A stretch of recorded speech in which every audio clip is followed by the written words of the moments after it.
Hey everybody, what is going on? I am Maximus Rex, and this is Big Baby Reviews. Today's Dale Keown Day, so we're looking at PITT number 19, cover dated September 1998, the before last issue of the whole run. It ends next week with our review of issue number 20.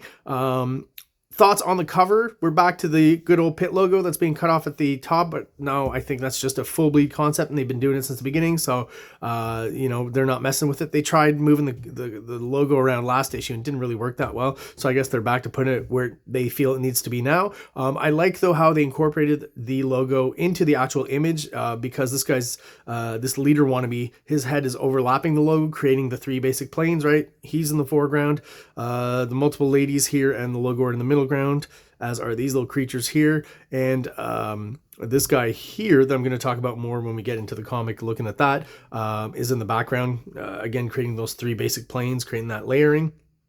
Good piece of art, not complaining. Dale Keown's covers are always pretty darn good and eye-catching. I just kind of love the fact that we've got a leader analog here, and again, I still haven't seen the Doctor Strange analog and a few other characters that I feel are Marvel ripoffs. I guess they all just appear in issue 20. I haven't looked at it in years, right? So I'm going to look at it before the review, but not quite sure where that content is. I have to assume it's in issue 20 because it's not in this one.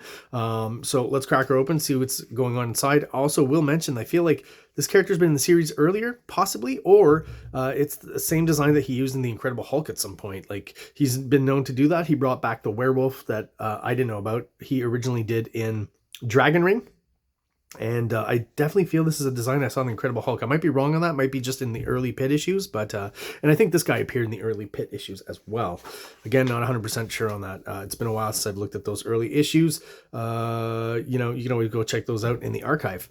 Pencils and inks, Dale Keown. Plot script, Richard Pace. Colors, Dean White and Dale Keown. So I'm not going to go through the different who did what on the coloring. Not that interesting. Flats, Amy Fritz. So he's got someone helping out, just putting down the flat colors.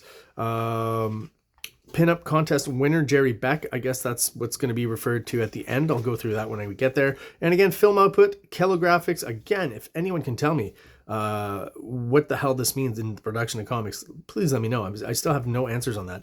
Printed by Imprimerie Québécois. Interesting that that's in French and in Quebec.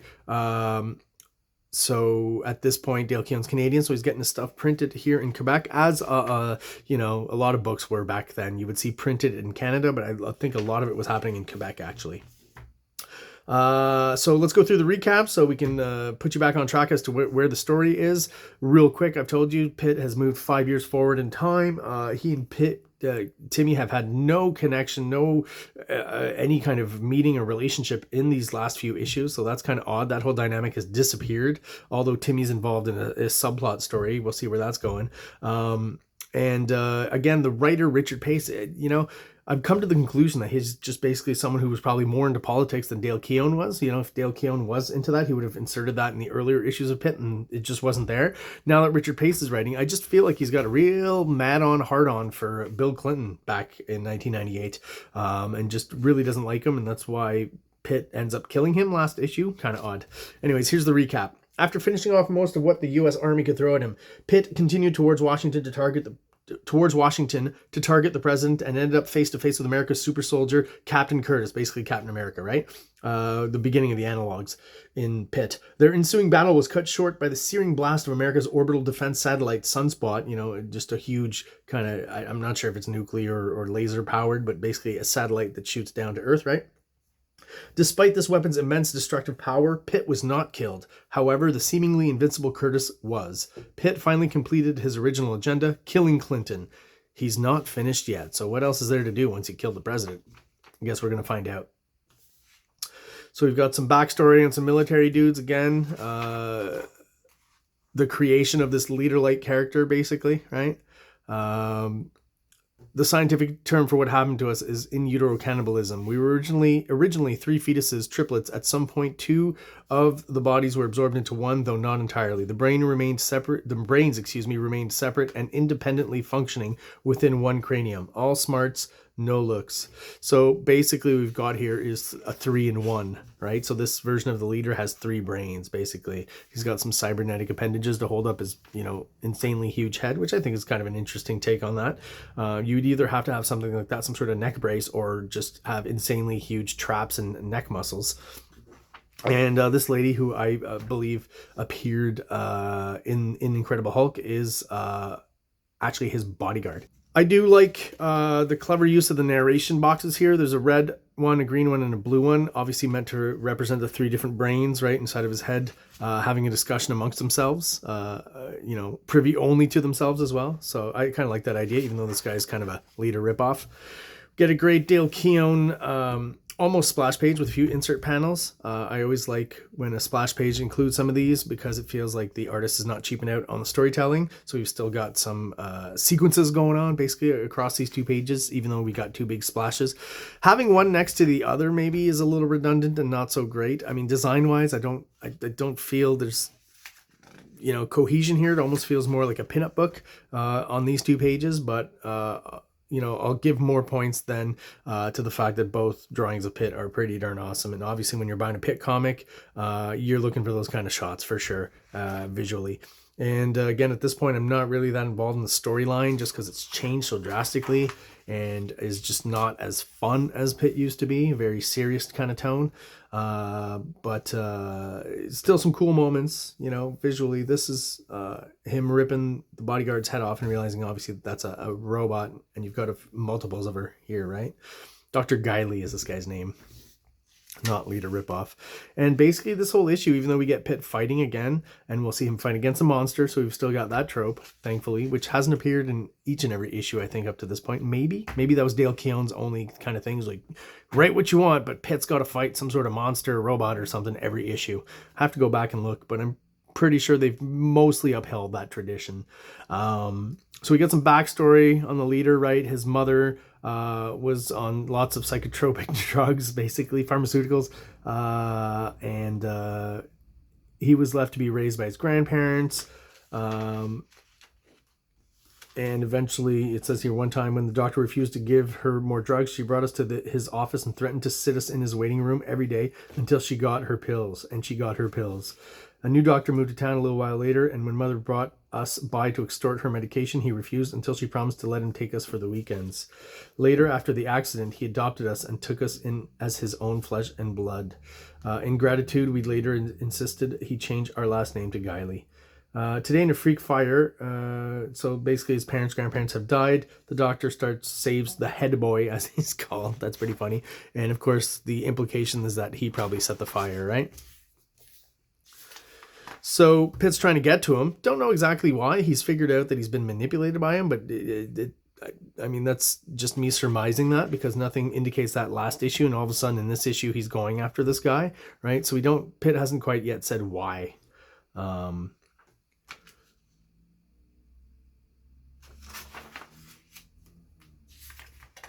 So again, there's just a huge focus on this guy's backstory, and he's kind of already a secondary, tertiary character from early on in Pitt.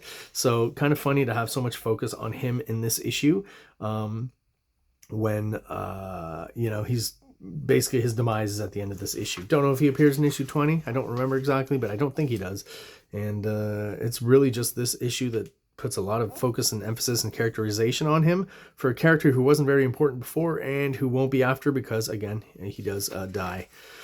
So at this point, Pitt has no more skin, no more hair. He's basically kind of reverted to his look when he was just born in those early issues, where he's kind of smaller and has no hair yet. It's just bald. Kind of has that look as an adult. And then faces off against this creature here, which when I saw, I was like, oh man, already the Pitt kind of, looks like Hulk 2099. We've just got an, extra degree of extremeness to Pitt, right? So you got Pitt, then you've got Pitt who's been taken over by Zoivod. Then you've got, Hulk 2099 who basically looks like Pitt. And now you've got this guy who's just an even more extreme version of Pitt. So, I don't know how much further you can go, but from the ad at the end of this issue, I think they're going to try and bring that concept one level further next issue. So we get our Pitt versus monster fight, which is pretty cool. Like I said, just an even more extreme version of Pitt to me. No nose, huge teeth, right? That look. Kind of a MODOK kind of body. The design seems to change from panel to panel. It's not quite consistent. This is kind of horrible looking, where Pitt, this creature bites down on Pitt's arm here with all these teeth and blood and stuff. That looks pretty nasty. Pitt doesn't look too happy about it. Great artwork throughout the sequence. First kind of hint that this character has these little like T-Rex arms under his throat or jaw or whatever. Kind of odd, right? Did not see that before on the cover or anything. If we look at him here, there's no real indication. You would think maybe you'd have two little arms sticking out. So is he kind of making it up as he goes along? Did he decide all of a sudden, yeah, this guy's got extra arms? Not quite sure. The art is still stellar. I just feel like maybe Dale Keown, you know, the overall vibe of the series, he's handed the writing off to another guy. He's got no more ideas maybe, and he's just kind of hoping to get it over with. Again, just I feel like these monster sequences are all about Dale Keown just drawing what he likes, which is basically big monsters, big teeth, big claws, right? That's basically the essence of Pitt, the character himself.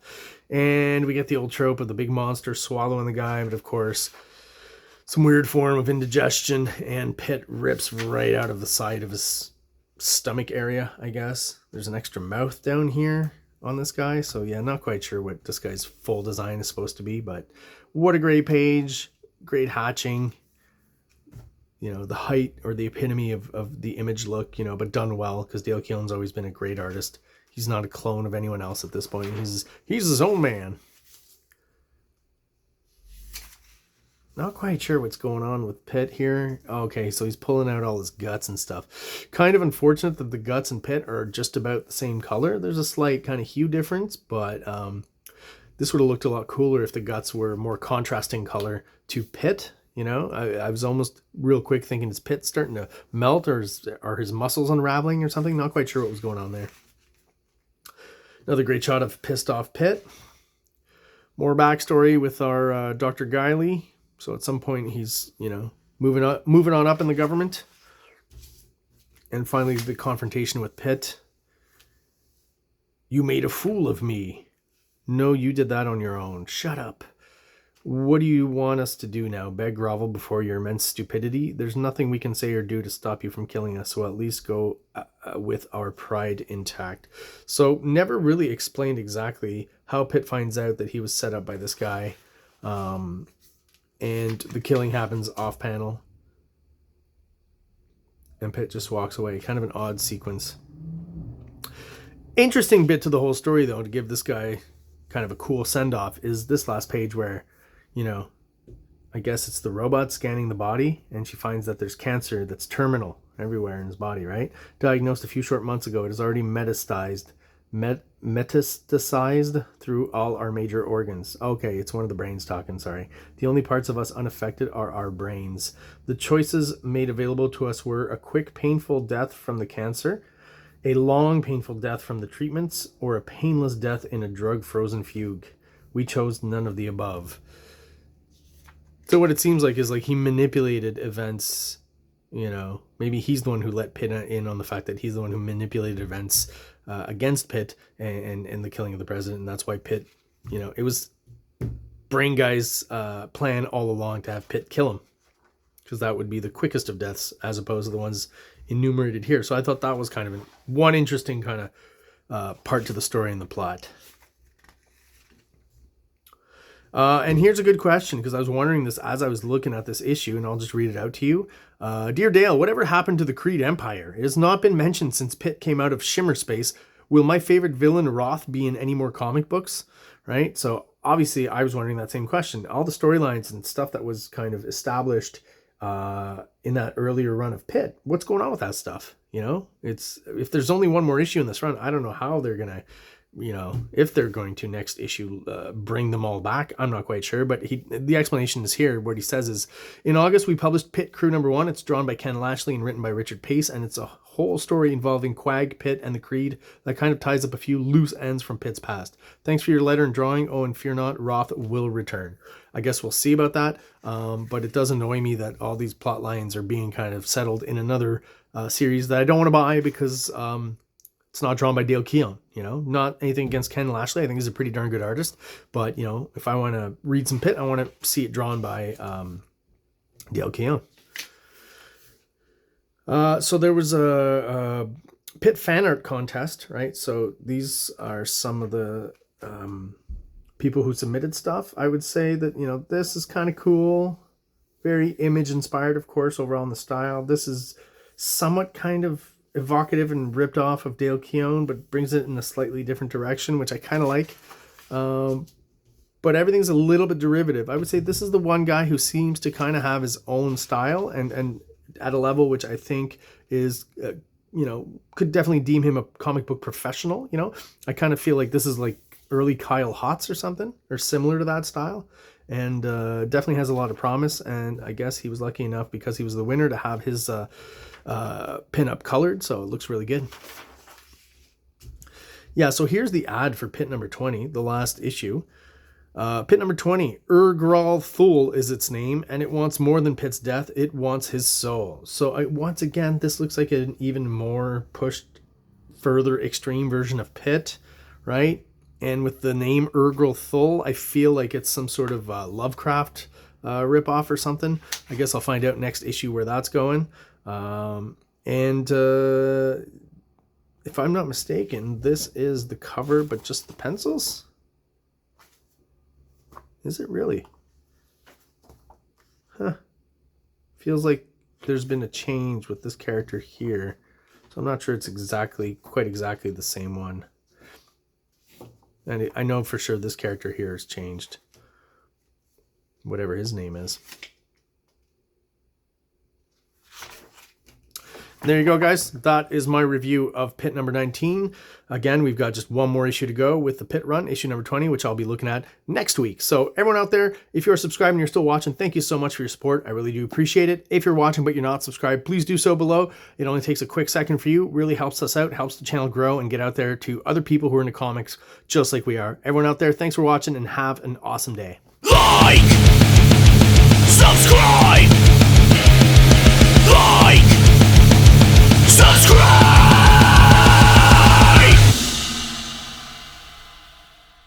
King Comics presents Big Baby, Volume 1, Issues 1 to 13. 204 pages of story and art. King Comics also presents Star Crasher one-shot, 32 pages, cosmic sci-fi surrealist adventure. You can find these fine comics at KINGCOMICS.CA, at MaximusRex13 on Instagram, or on Facebook, MaxRex or Big Baby.